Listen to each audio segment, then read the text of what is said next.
to either homeschool or to a private school. I want to go to you now. The CDC is saying this, that schools without masking and proper distancing are actually seeing higher COVID outbreaks thanks to the Delta variant. Do you believe that is reason enough to mandate masks in schools?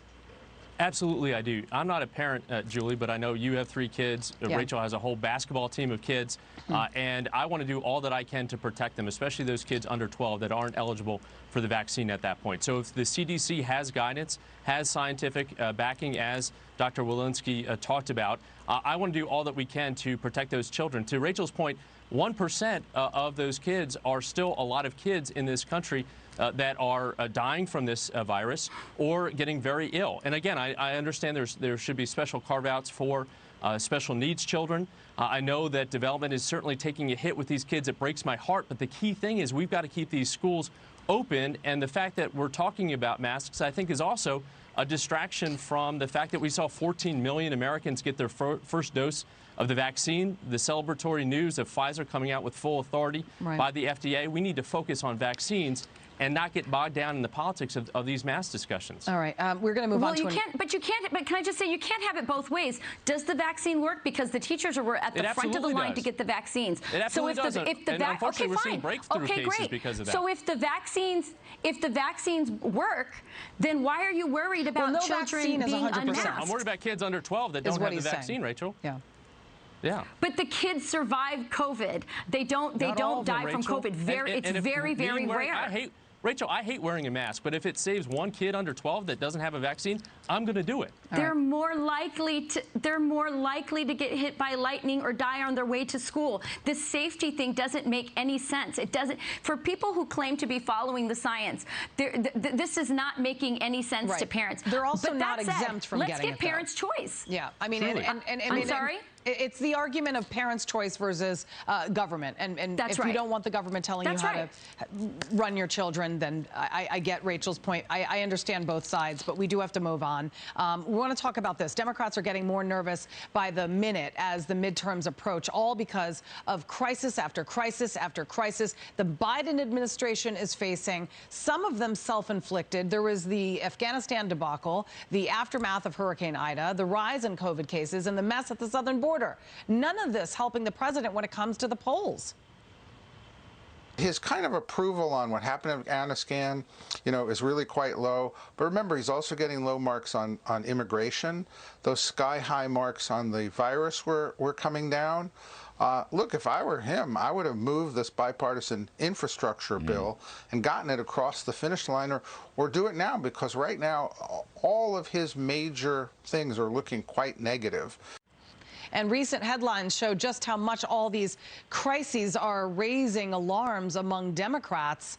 Okay, so Rachel, Democrats hold the thinnest of majorities in both the House and the Senate. Historically, the party of the president loses seats. How threatened should Democrats feel right now with all the crises that we're just listing going through, coming from the Biden administration?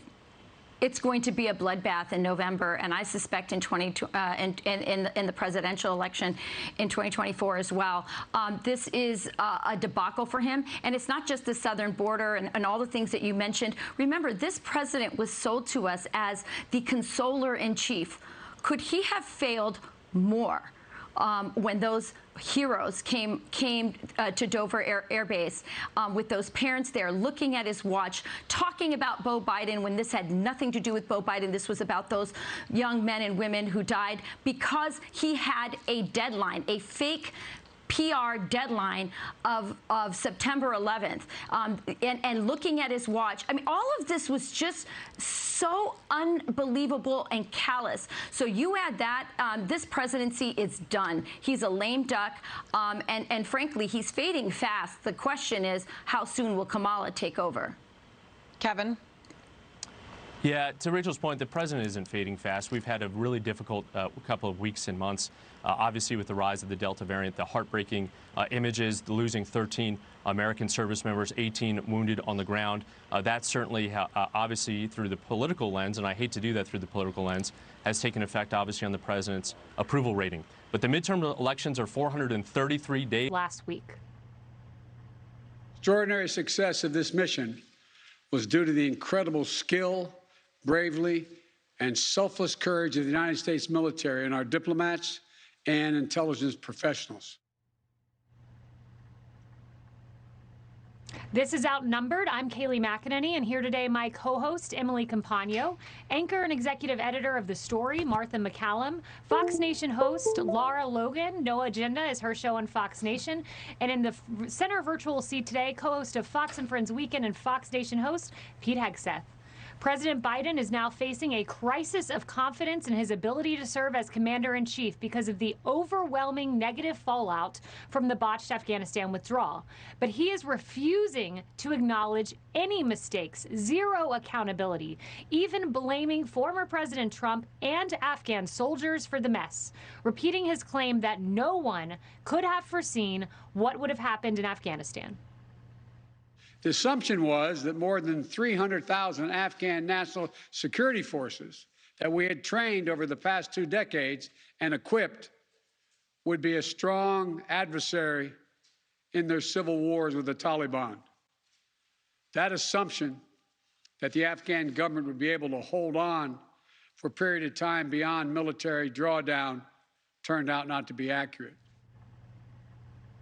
But a bombshell transcript from July seems to show otherwise. It reveals President Biden appeared to pressure Afghan President Ghani to create a perception that the Taliban actually wasn't winning.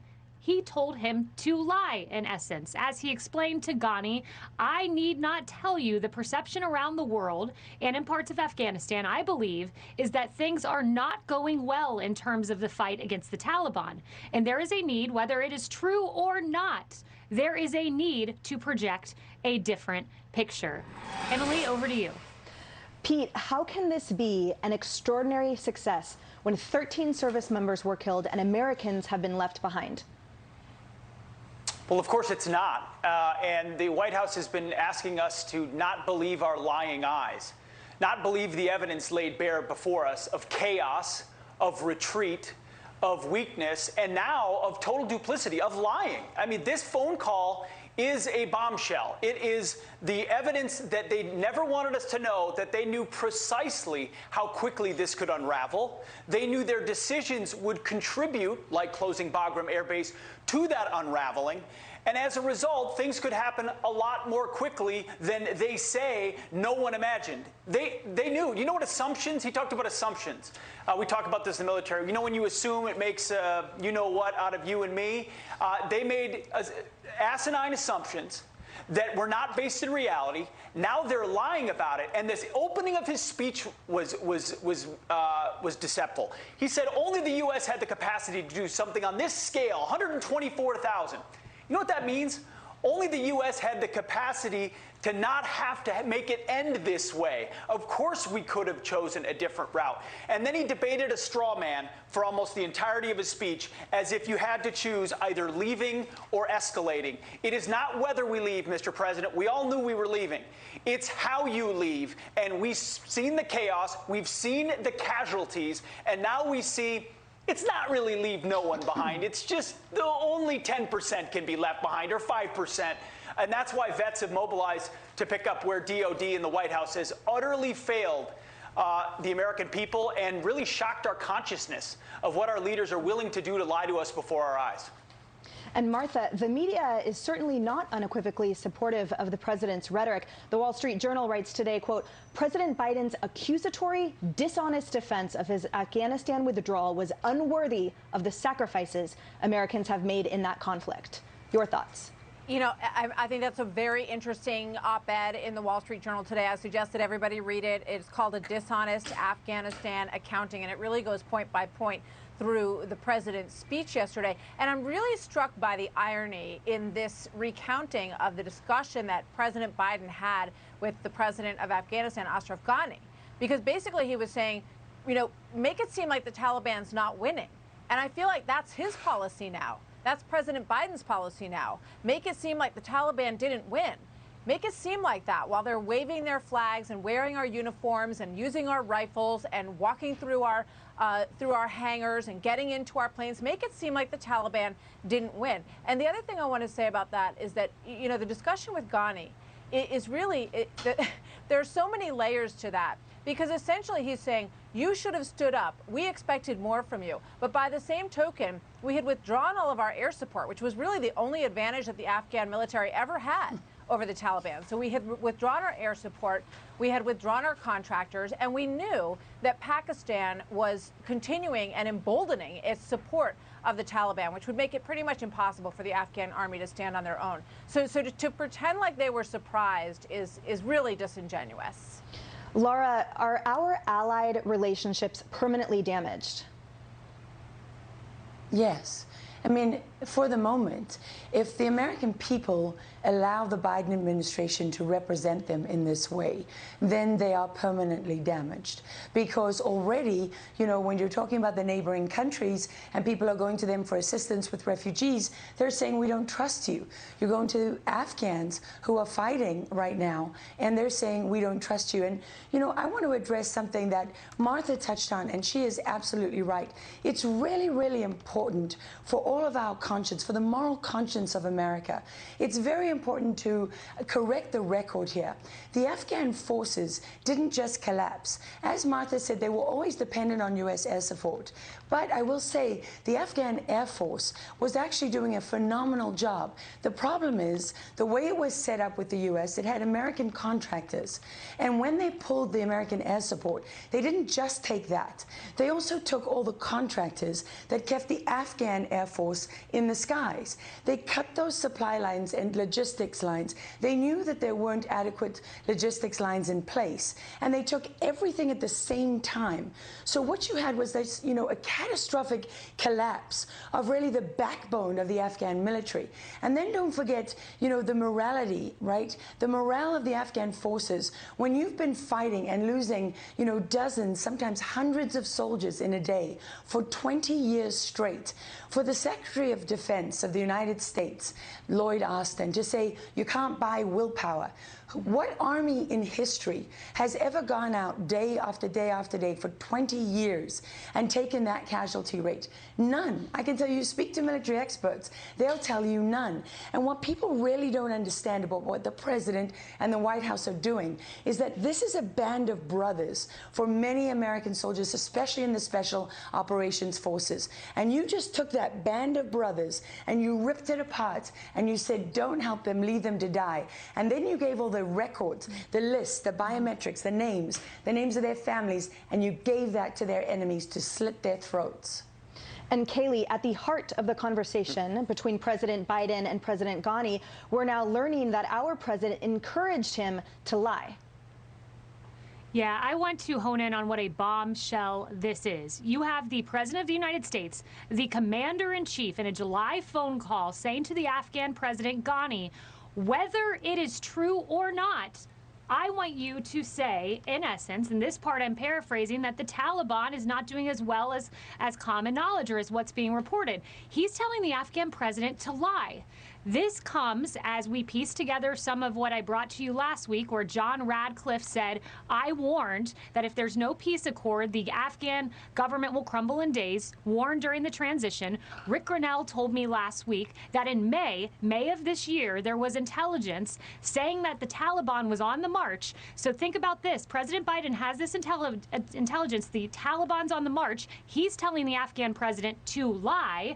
And then you have that July 13th dissent cable where you have 22 foreign service officers saying the conditions on the ground are dire, but yet he's telling the Afghan president to lie. Emily, I'm young enough to remember about a year, 2 years ago, where a certain president was impeached over a phone call, and it was absolutely ridiculous and partisan, that being President Trump. This is an actual phone call that a president should be impeached over, as he's telling the Afghan president to lie, and we see that disastrous outcome with Afghans dead, 13 U.S. service members dead, and Afghan allies and Americans left behind. This is an impeachable offense, and if Democrats had an ounce of an integrity, they'd stand up and say it. I won't hold my breath, but this is tragedy upon tragedy, and the more we learn, the more we realize it was all preventable. All right, coming up, we are learning more about the Americans and our allies left behind in Afghanistan, including an interpreter who once helped save the president's life years ago in a remote and treacherous part of the country. Stay with us. Despite repeated promises to get them out. We can confirm that officials did not manage to get the Radio Free Europe and Radio Liberty journalists on those last flights. The group includes several dozen Afghans with their families, approximately 500 people altogether, who are now stuck in Afghanistan. Also left behind, an Afghan interpreter named Mohammed, who helped in the 2008 rescue of then-Senator Joe Biden and 2 other senators from a valley in Afghanistan. He is among the thousands of Afghan allies left behind. Biden was traveling with Chuck Hagel and John Kerry when their helicopter was forced to land in a dangerous territory. Mohammed, whose last name has not been revealed as he is still in hiding, gave a message for President Biden through the Wall Street Journal. "Hello, Mr. President. Save me and my family. Don't forget me here. I can't leave my house. I am very scared." Mohammed spent much of his time in a tough valley where the soldiers said he was in more than 100 firefights with them. Sean O'Brien, an Army combat veteran who worked with Mohammed in Afghanistan in 2008, says this: "If you can only help one Afghan, choose Mohammed. He earned it." And Lieutenant Colonel Andrew Till, who wrote in June to support Mohammed's application for a special immigrant visa, says his selfless service to our military men and women is just the kind of service I wish more Americans displayed. Martha, all of this taken together, I want to play a soundbite from something we heard from the press secretary about a week or so ago, and then the way the language has changed now on Americans and Afghan allies stranded in Afghanistan. So let's play that soundbite. Does the president have a sense that most of the criticism is not of leaving Afghanistan, it's the way that he has ordered it to happen by pulling the troops before getting these Americans who are now stranded? Does he have a sense of that? First of all, I think it's irresponsible to say Americans are stranded. They are not. We are committed to bringing Americans who want to come home. We have Americans that get stranded in countries all the time, and we do everything we can to try to facilitate safe passage. And we have made it very clear what our expectations are to the Taliban. So there are leverage tools we have available to us to hold them to account. So, Martha, we've gone from no one is stranded to stranded is the norm, a pretty deep chasm in messaging. Yeah. When I look at that photo, I title that photo "Stranded Senators in Afghanistan," because when they were stranded in Afghanistan, they were rescued, and they were rescued by Mohammed, who now is asking for the same in return for him and his family. Apparently, he got to the airport at some point, according to this Wall Street Journal report, but they said he couldn't bring his family with him. I mean, just think about what happened when these senators were stranded and they all smiled for the picture on the snowy mountaintop in Afghanistan. They then had basically, a huge protection brigade around them. They were shuttled off of the mountain by a group of military vehicles and taken to safety immediately. So now that's what he's asking from the President of the United States. And it just goes to the fact that this whole operation got so rushed at the end because we had left the Afghan National Army without the support that they needed to hold their ground. And then it quickly all fell into the arms of the Taliban, and they were telling us what we could and couldn't do. And they told Mohammed that he couldn't leave Kabul. So now it's time for us to get him out and figure out a way. And, that's a whole nother side of this story. It looks like what the State Department's going to do is basically bribe the Taliban to let us take people out. And some people would call that a hostage situation. Yeah, that's exactly right. I mean, Pete, and there are many, many men and women like Mohammed who helped our military, stood shoulder to shoulder, and they too are left behind. And there are vets right now running rat lines, raising money, and in operations to try to get them to safety to fulfill the promise our government wouldn't fulfill. The scrambled, hasty nature of this retreat is evidence of how poorly executed it was. I'm 45 minutes from Fort Dix, New Jersey right now, where thousands of Afghans are landing as we speak, many of which probably did nothing for the United States of America because of the lack of vetting early on. They'll be vetted, we'll see. And yet the one man who Joe Biden interacted with, who helped save his life, can't get through the gates. It's because nothing about this was planned properly, nothing about this was executed properly, and as a result, Mohammed gets left behind. As a result, the brother of my interpreter probably would have been left behind if he hadn't had the connections and the ability to raise visibility to get through those gates, one of the few that could. So this is yet another betrayal. And that the words you hear are the words of betrayal. If I invested my life, I was in 100 firefights. I did what I could for Americans. Just lend your hand back to me before I'm killed. He will be hunted. He will be killed if he is not found. Wow. Wow. Yeah, betrayal of allies, Emily, betrayal of American citizens. We know one such is a 3-year-old boy from Sacramento who he made it to the gates with a letter from his congressman. He tried to reach out to the White House and others. He didn't hear back. He did hear back from his congressman. Gets to the gates with his father, turned away by the Taliban. We were told that wasn't happening to U.S. citizens. It was. Not only turned away, and his family beaten. This is the family of a 3-year-old United States citizen. It's absolutely agonizing. And just to add to that, so there's a San Juan school district in Sacramento who has confirmed that 24 of its students are also stranded in Afghanistan. These are as young as elementary school children, aged 7 and 8, up through high school. Meanwhile, their Sacramento congressman has been working with the school district. He said, I urgently flagged these kids with the Department of Defense and the State Departments, and he says we have not received an update from either. Radio silence, in stark contrast to this administration that comes out every day and says that they've been in communication with these stranded Americans 19 times and their representatives. No, these people are hearing nothing, and they are children. And you know who does call the families every day? Is the school district. No one else.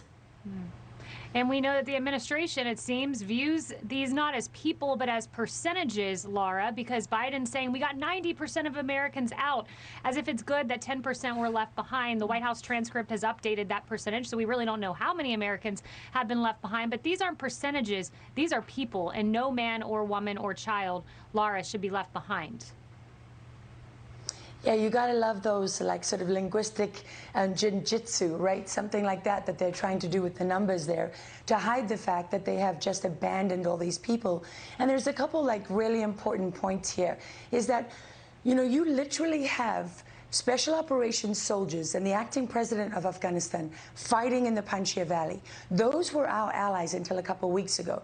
Now we're working with the Taliban, their enemies and our enemies. And the Taliban are Al-Qaeda. The deputy commander of the Taliban is a designated foreign terrorist.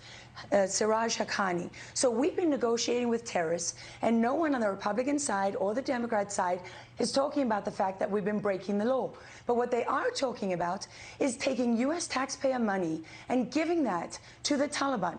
Everything, there are signs all along the way that this administration is moving to recognize the Taliban and Al-Qaeda, the people responsible for 9/11.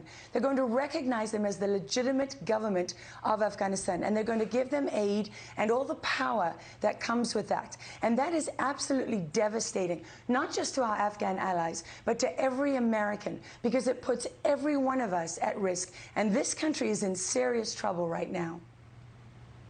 Yeah, absolutely. A terrorist group, now the partner of the United States government. It's incredible. Coming up, critics blasted President Biden for appearing to check his watch during a solemn ceremony for fallen U.S. service members on Sunday. And now the White House isn't denying it. Killed in Afghanistan last week. The president sparked outrage over the incident. And when asked about it yesterday, White House Press Secretary Jen Psaki did not answer the question directly. Listen. Was the president looking at his watch, and does he have a message to those people who felt that they were offended?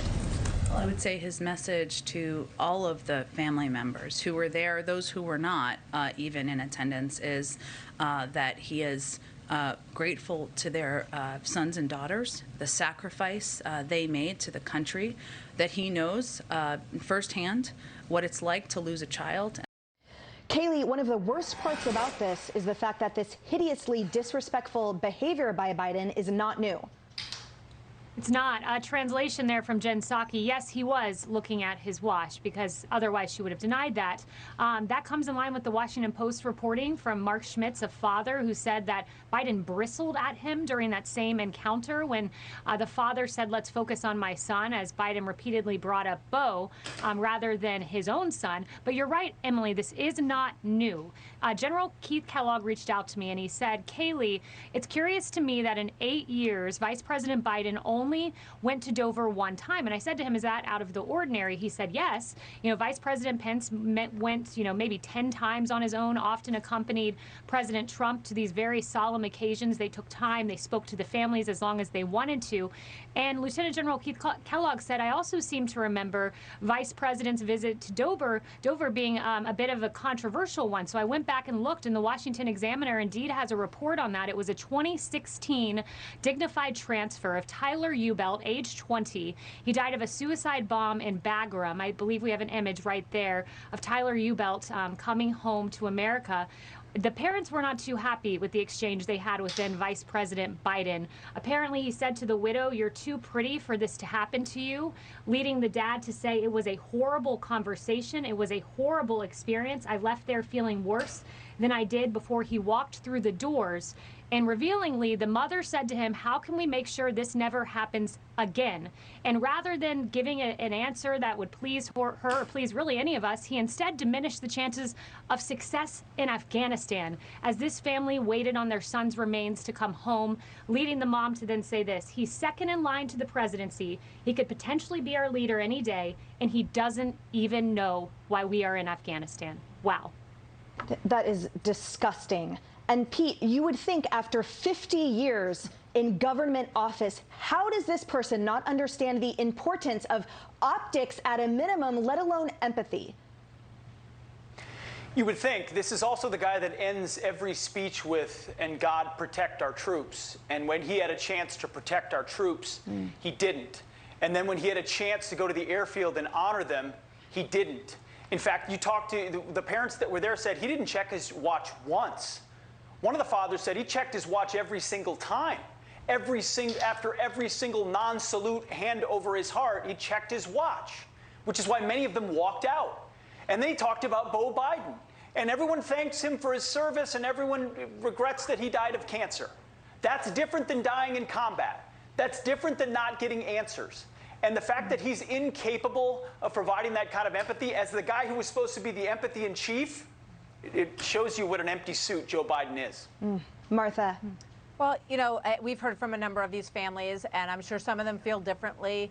But the ones that have spoken out just felt that he wasn't there for them. I mean, one of the most important things with empathy is to meet people where they are in their experience and to listen to them and not talk about yourself. Not talk about how, "Hey, I've been there. I know how you feel." No, you don't know how they feel. And you did send their sons and daughters into this mission. And that is the responsibility of a commander-in-chief. It's the highest, most difficult responsibility of a commander-in-chief. But you have to accept how this all came about. And you have to meet these grieving parents where they are and not talk about yourself. Laura. Well, there's two very important aspects of this that are not part of the normal conversation. And one is that there are many Joe Bidens just like that in this administration who have very little regard for the U.S. military. And they pay lip service and they say it's a tragedy and our hearts go out to the families. But this is where it really comes down to. We are using roughly 10% of our advanced military capability in Afghanistan. None of this had to happen. It still doesn't even have to happen the way it is now. The United States, if it cared about those soldiers, had about 400 different options on the table. They never took action to protect those troops, real action to protect them that was effective. They never did anything to put the Taliban in their place. They could have done things like tell Pakistan, who controls the Taliban and all those terrorist groups, if you do this, we're slapping sanctions on you, we're suspending all the aid that we give you, and we're not going to let any remittances travel from the U.S. to Pakistan. So there's 1,000 things the U.S. could have done, and this administration did nothing because they have the outcome that they want. Well, this behavior shows exactly who the real President Biden is, and I, for one, find it shameful. Coming up, the president's national security advisor is now refusing to call the Taliban an enemy and says the U.S. could even send more money its way.